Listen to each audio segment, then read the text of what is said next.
Hi everyone, today's video is aimed at the new pensions investor and it's all about smart ways to save when you retire. We're going to talk about SIPs, which stand for self-invested personal pensions. So think of a SIP as your own personal savings pot for the future. You get to pick where your money goes and how it grows over time.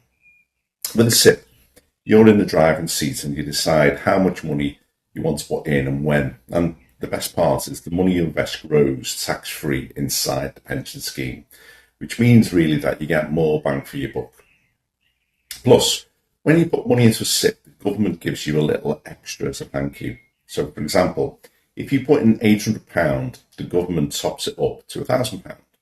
And if you're a higher rate taxpayer, you can get even more tax relief when you complete your tax return in January. Now let's talk numbers. So if you're a high earner making over £100,000 a year, you may be paying 40% tax on most of your income. But there's a trick. By putting your money into a SIP, you can lower the taxable income and keep more of your allowance. A little tax hack. But remember, there's a limit to how much you put into the SIP each year. You can contribute 100% of what you earn, but that's capped at £40,000 a year. So that's the basics on SIPs, a great way to save for retirement, and you get some tax perks along the way. So let's talk about how you can smartly manage your investments. So imagine your portfolio is a pie and you want to make sure all the slices add up to a perfect circle. With your SIP platform like Free Trade or Vanguard or Invest Engine, for example, it's like having a bird's eye view of the pie, showing exactly what's in each slice, whether it's by region or sector or specific stocks. They've also got ETFs, and they're like groups of stocks which can reduce your risk for market fluctuations. And they cover all sorts of asset styles and sectors. So when we're talking SIPs, they're like having a control centre for your self-invested pension. So picture this, you start off with £80,000 and you keep adding £10,000 every year. And then you're going to get some growth in there, maybe 8-9%. And that kind of makes retirement a bit of a breeze, really, once you think of it like that. You can mix and match your ETFs, and you can do it all yourself, or for a small fee, you can get someone to handle it for you. You can also set up regular top-ups for your investments. Think about rolling all of your old work pensions into one. SIPs are perfect for that. Simple, save you money, and can make it easy to keep an eye on and tweak your investments. Just watch out for any exit fees from your old pensions, though. And remember that moving over certain pension funds can get quite tricky. So it's worth getting some financial advice. But in a nutshell, SIPs are tax-efficient ways to save for the golden years, really. So what are some of the pros and cons of SIPs? Well, as with any pension, SIPs come with advantages and disadvantages. So let's run over some of the pros. You have more freedom to control your fund and invest how you like. You can choose to invest in a long list of funds. You can get tax relief on your savings. You can pay in until you're 75, and you can pass on your wealth free from inheritance tax. The SIP withdrawal rules are flexible as well. If we look at the cons, you're responsible for making all your own decisions. So SIPs are only suitable for people who understand investing. You'll need to spend some time and some effort choosing and managing your portfolio. Your money's locked up until you're at least 55. There's a limit on how much tax relief you can get. If you choose the wrong investments, the charges can be higher than with a standard pension. The costs can vary a lot depending on how you invest. SIP providers may also differ in what they charge as a platform. There's a range of charges you might expect to see. There's annual management fees, and these are the most common type of fee. The annual management fees can either be a percentage charge of your entire pension pot, and that can be fixed each year. Then there's dealing charges, and these are for buying and selling investments in the SIP. And these are usually based on how often and how many times you make your trades. And then there's annual administration charges. Sometimes these are part of accounts, but not on all the platforms. It can be either an annual flat fee or a percentage of your investments. You might see this being called a platform fee. Exit fees apply if you decide to transfer your SIP from one SIP provider to another. And this could actually equate to a lot of money depending on how many shares you have. So it's worth checking that carefully. And then when you come to draw your pension, there's drawdown charges. There could be an initial setup fee plus ongoing charges. So check before you choose your SIP, before you start investing in the SIP. Make sure that you do your research to determine the charges that apply. So how do I manage my SIP? Well, SIPs are usually managed online, and I'm going to limit myself to talk about those that are online. Well, all SIP providers are different, have different varying rules, so you need to check the details to find out exactly what you need to do. Managing your self-invested pension online is usually the easiest option. It works like online banking. You can buy and sell investments and monitor their progress just with the click of a button, really. So one of the questions is, when can I withdraw my money from your SIP? Well, for me, it's 55. So once you're 55, you'll be able to take money from your SIP. This may change. Alternatively, you can leave your money in there until you need it. Well, a SIP is the same as any other kind of pension in that you'll get income tax relief on the money you pay in. It's a good way of protecting your money from the tax man. When it's time to take the money out of your SIP on retirement, or when you reach 55, you can take 25% of the amount you have as a tax-free lump sum. You can choose how to receive the rest of your money, but you'll be taxed on it as income. So another question is, do all SIP providers allow you to transfer your pension? Well, not always, but if your new pension company allows transfers in, your existing pension company allows transfers out, you might be in luck. It might do with a pension to SIP transfer, although you could be charged for that.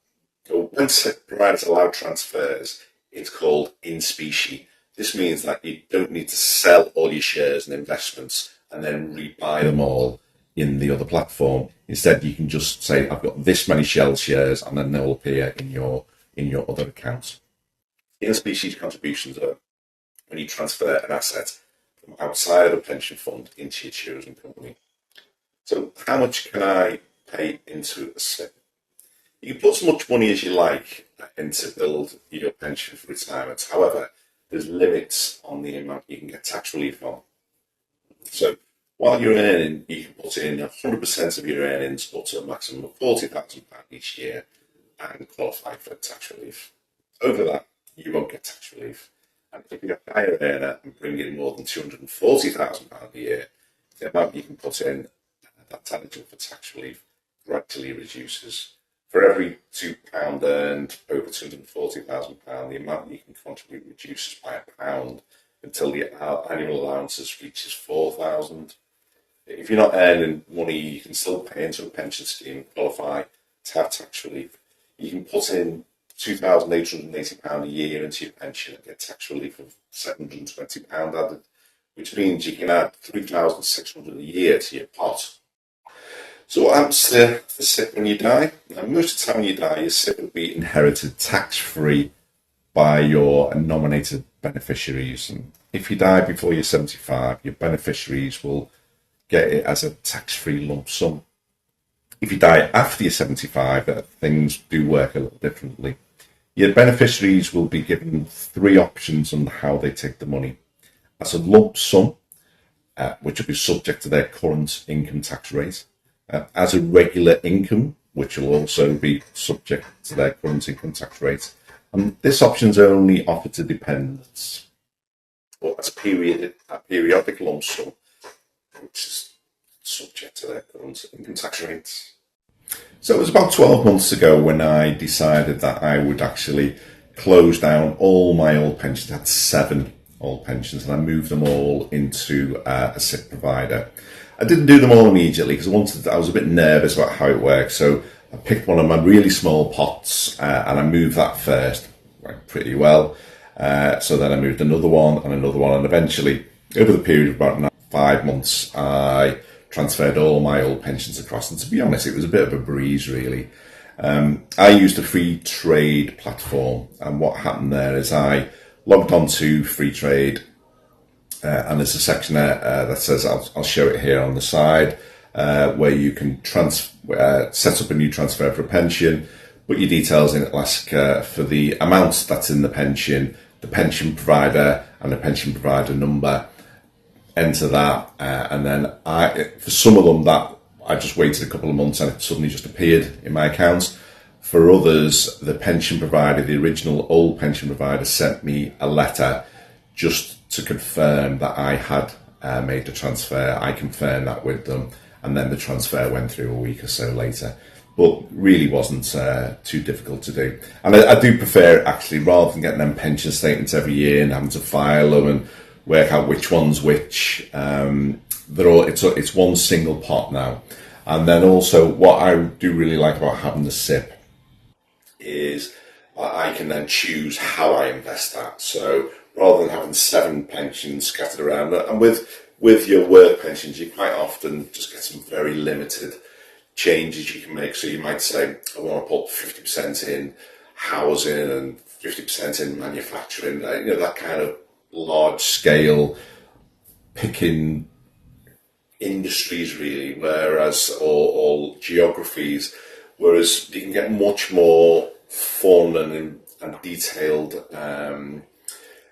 interaction with your pension pot really. So I buy a lot of ETFs, exchange traded funds, world exchange traded funds, which is a really nice investment to have because it covers the kind of whole globe. You're not dependent on, say, the US stock market so much because you have diversified across different parts of the world and different sectors as well. So that's a good one. But then I'll also, if I hear some company news or I'm particularly interested in a company, I can go in and buy individual shares in that company and see how they get on.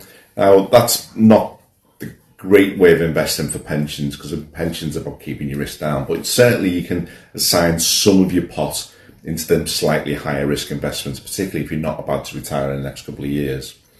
And you can invest how you like really. It's completely up to you. Though I would say, make sure you understand what you're doing and definitely take financial advice. I'm not a financial advisor. I would never tell you what shares to buy anyway.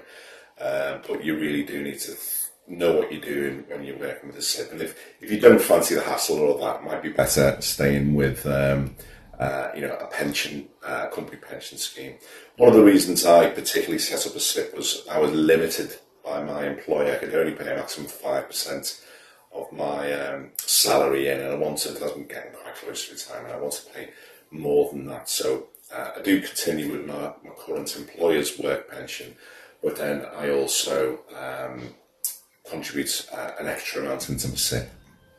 And it is great to see that, you put £800 in, and then a few weeks later, £200 will magically appear in there from HMRC as a little present, and that's obviously the tax that they're giving you back.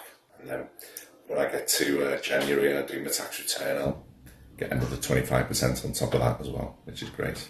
So I hope you found this useful. Please do click that like button. If you haven't subscribed, please subscribe, because we do talk a lot about SIP invested pensions on here. So I'm sure you'll pick up some tips and tricks if you are a beginner.